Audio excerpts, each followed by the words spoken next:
Assalamualaikum warahmatullahi wabarakatuh. Perkenalkan, nama saya Muhammad Nabil Alaya dari MPI kelas C. Saya akan menjelaskan bab yang ketiga, yaitu perkembangan penulisan hadis dalam lintasan sejarah Islam. Yang pertama yakni langsung saja latar belakang hadis terlebih dahulu. Hadis adalah sumber ajaran Islam setelah Al-Quran yang berisi perkataan, perbuatan, serta persetujuan Nabi Muhammad SAW. Berfungsi sebagai penjelas dan penyempurnaan Al-Quran sehingga kemurniannya perlu dijaga sejak awal. Awalnya disampaikan secara lisan dan dihafalkan oleh para sahabat. Kekhawatiran akan hilangnya hadis mendorong pencatatan dan pengumpulan. Penulisan hadis berkembang dari catatan sahabat, tabi'in hingga dibukukan oleh ulama besar.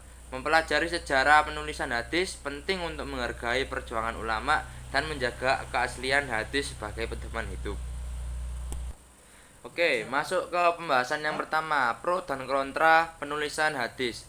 Sejak masa awal Islam, penulisan hadis menjadi isu yang menimbulkan perdebatan.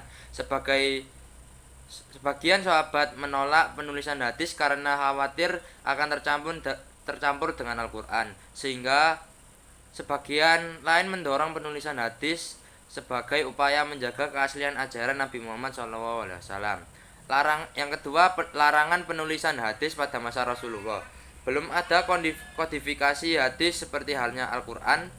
Terdapat dua riwayat hadis yang tampak bertentangan. Salah satu riwayat mengindikasikan adanya larangan penulisan hadis. Mayoritas ulama berpendapat bahwa hadis telah dicatat oleh para sahabat ketika Nabi masih hidup.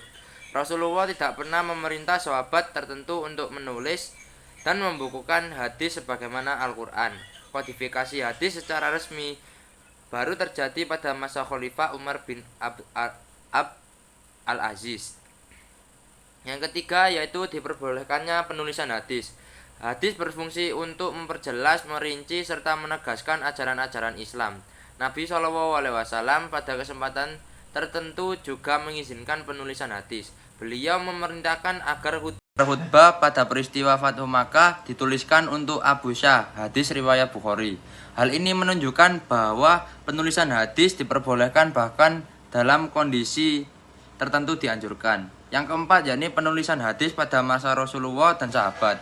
Pada masa Rasulullah dan para sahabatnya, penulisan hadis masih berada dalam tahap awal. Rasulullah tidak langsung menganjurkan umat untuk menulis hadis. Beberapa sahabat dipercaya menulis hadis secara terbatas. Salah satu yang terkenal adalah Abdullah bin Amr bin Al-As.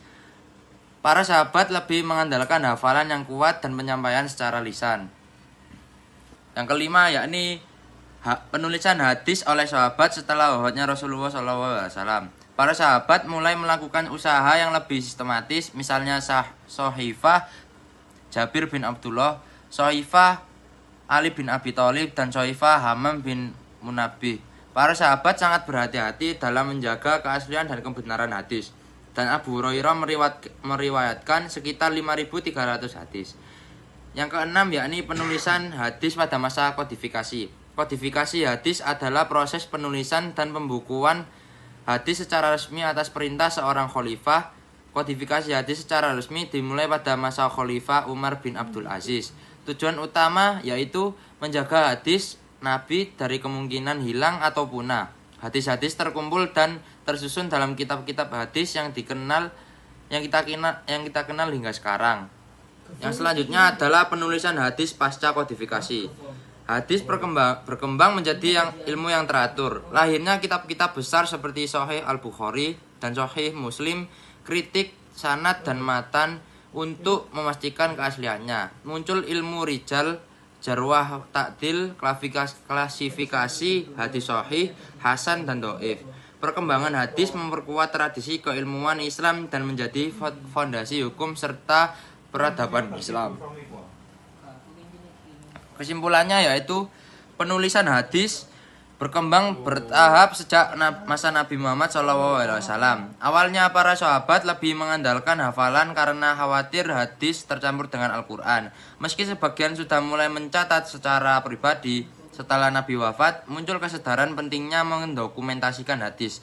Kodifikasi resmi dimulai pada masa Khalifah Umar bin Abdul Aziz untuk menjaga hadis dari kepunahan dan pemalsuan. Dengan melibatkan para ulama, setelah itu hadis dipelajari secara sistematis melalui sanad dan matan. Lahir pula cabang ilmu seperti ilmu rijal dan jarh wa ta'dil. Karya besar seperti Sahih Al-Bukhari dan Sahih Muslim pun muncul menjadi rujukan utama hingga saat ini.